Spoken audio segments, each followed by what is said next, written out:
আমরা বিদেশে থাকলেও আমাদের মনটা থাকবে গ্রামের দিকে। কোথায় কি অশান্তি হচ্ছে, কোথায় কি হচ্ছে, এই সমস্ত গুলো পারস্পরিক যোগাযোগের মাধ্যম দিয়ে যেন আমরা থাকতে পারি, এটা আমাদেরকে লক্ষ্য রাখতে হবে। আমরা ইনকাম করব, খাওয়া দাওয়া করবো, সন্তানকে পড়াশোনা করাবো, সবাই ঠিক আছে, কিন্তু পারস্পরিক ভাবে সকলের একটা লিঙ্ক থাকবে যে এটা কেন হচ্ছে। এটা তো একদিনে হবে না। সর্বপ্রথম হলো গার্জেনের দায়িত্ব। প্রথম আমার দেখতে হবে আমার সন্তানটা কিভাবে চলাফেরা করছে, চোরটা সে কিভাবে কাটছে, নেশাটা সে একদিনে করে না। প্রথমে সে বিড়ি খাওয়া ধরবে, স্মোকিং করবে, প্রথম তার বাপ মা তারা সে খোঁজ পাবে। প্রথম তাকে আপনাকে আমাকে গার্জেন হিসাবে সব সময়তে সে সচেতন থাকতে হবে। আপনি যখন না পারবেন সমাজে আসুন, কমিটি আছে, জামাত কমিটি আছে, জামাত কমিটিতে আপনি অভিযোগটা করুন যে আমার এইগুলো হচ্ছে।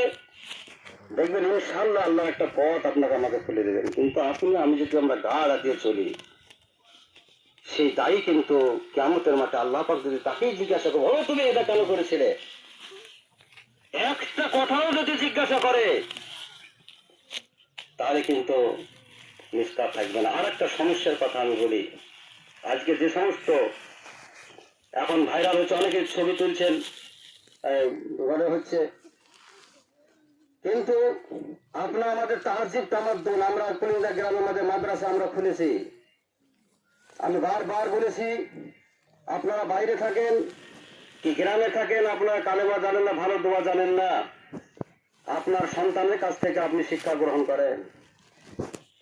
সেই মাদ্রাসা আপনার আমার দায়িত্ব হলো কি, মুর আওলাদাকুম বিসসালাত, নামাজের শিক্ষা দাও যখন সে 7 বছর বয়স হবে। কিন্তু আপনার সময় হচ্ছে না। গার্জেনের দায়িত্ব পালন করছে মাদ্রাসা, কিন্তু আপনার সন্তানটা যখন একটা গেরুয়া পোশাক পরে যখন যাবে, তার জন্য দায়ী কে হবে? গার্জেন হবে। প্রথমে সব থেকে আপনি কি শিক্ষা দেবেন, প্রথম শিক্ষাটা আপনাকে দিতে হবে। আপনি এমবিবিএস পড়ান, আপনি খেয়াল আছে আপনি ইঞ্জিনিয়ারিং পড়াবেন, আপনি অ্যাডভোকেট করাবেন, কিন্তু আপনার প্রাথমিক যে শিক্ষাটা, আপনাকে নামাজ কোরআন মাজিদ পাঠ করাটা শিখানোটা দায়িত্ব হলো প্রত্যেকটা গার্জেনের আসল ফরজ কাজ। এটা আপনার শিখাতেই হবে।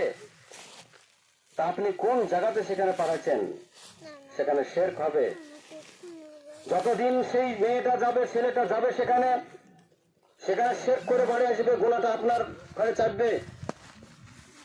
বড় হয়ে যাবার পরে যদি সে শিরকের সঙ্গে যদি যুক্ত থাকে, সেই ছেলেকে আপনি জাহান্নামের দিকে পাঠালেন, আর আপনাদের ভাগ্যটা জাহান্নামের দিকে নিয়ে গেলেন।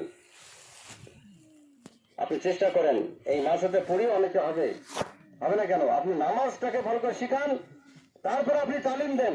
মহিলা দেখো, তাদেরকে মহিলা শিক্ষিকা তৈরি করুন, মহিলা এমবিবিএস ডাক্তার তৈরি করুন।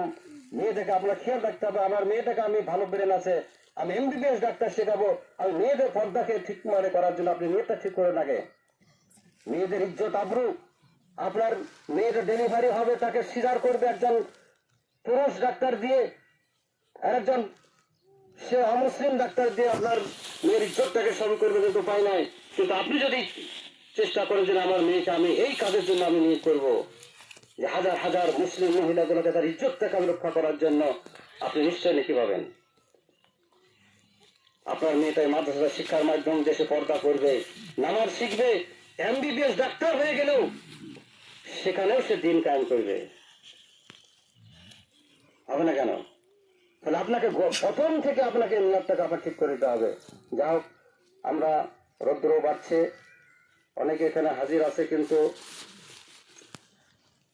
আমাদের সংকট সময়, তো ভাবছিলাম একটু পানির জন্য একটু আমরা আল্লাহর কাছে চাওয়াটি করি। আমি দাঁড়িয়েই তো আব্দুল ওয়াহেদ, দোয়াটা করা যাবে তো নাকি? দাঁড়িয়ে হবে না, বসে বসে তো আমরা তো ঈদের নামাজ এসেছি, এখানে মোনাজাতটা করা যায়। তো দাঁড়িয়ে করবা, তো দাঁড়িয়ে করো, আমরা এখানে একটু আল্লাহর কাছে একটু